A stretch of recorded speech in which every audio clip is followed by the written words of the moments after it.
ആചരിക്കാൻ തുടങ്ങിയത്. നമുക്കറിയാം എൻവയോൺമെന്റ്, പരിസ്ഥിതി എന്ന് പറയുന്നത് ഏതൊക്കെ ചേർന്നതാണ്? വായു ആവാം, മണ്ണാവാം, ജലമാവാം, അല്ലെങ്കിൽ ഇവിടെയുള്ള എല്ലാ ജീവജാലങ്ങളെയും ചേർത്തിയാണ് നമ്മൾ എന്ത് വിളിക്കുക? എൻവയോൺമെന്റ് എന്ന് വിളിക്കുക. അപ്പൊ അതിനെ സംരക്ഷിക്കുക, അതിനെ നല്ല രീതിയിൽ കൺസേർവ് ചെയ്യുക, അതുപോലെ പൊല്യൂഷൻ പോലെയുള്ള കാര്യങ്ങളെ ഒഴിവാക്കുക.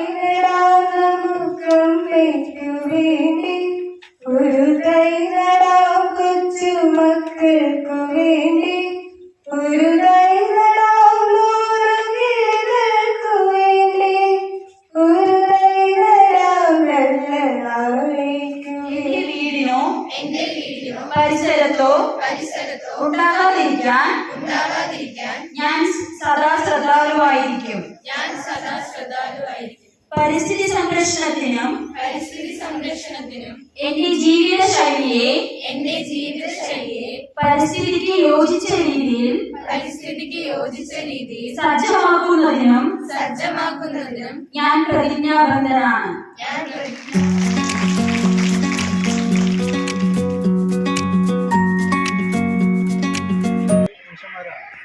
അത് ബാക്കിയുള്ള ജീവികൾക്കും തുല്യമായിട്ട് അല്ലേ, അവർക്ക് അവകാശപ്പെട്ട സാധനമാണ്.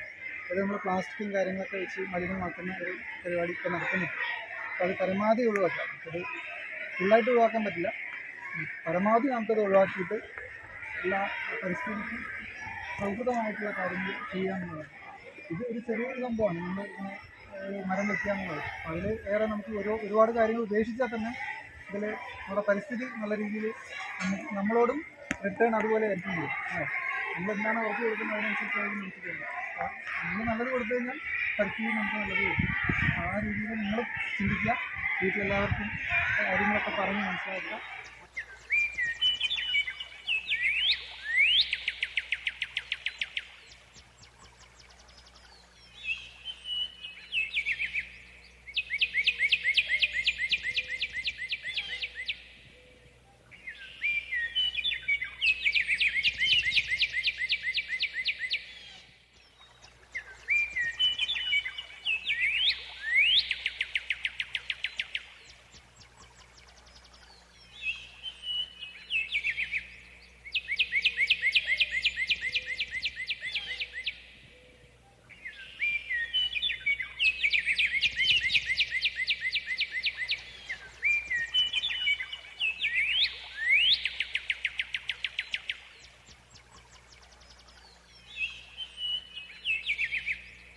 ഒരു ദൈവരാം നമുക്കമ്മയ്ക്കു വേണ്ടി, ഒരു ദൈവരാം കൊച്ചുമക്കൾക്കു വേണ്ടി, ഒരു ദൈവരാം നൂറുകീകൾക്കു വേണ്ടി, ഒരു ദൈവരാം നല്ല നാളേക്കു വേണ്ടി, ഒരു ദൈവരാം നമുക്കമ്മയ്ക്കു വേണ്ടി, ഒരു ദൈവരാം കൊച്ചുമക്കൾക്കു വേണ്ടി, ഒരു ദൈവരാം നൂറുകീകൾക്കു വേണ്ടി, ഒരു ദൈവരാം നല്ല നാളേക്കു വേണ്ടി.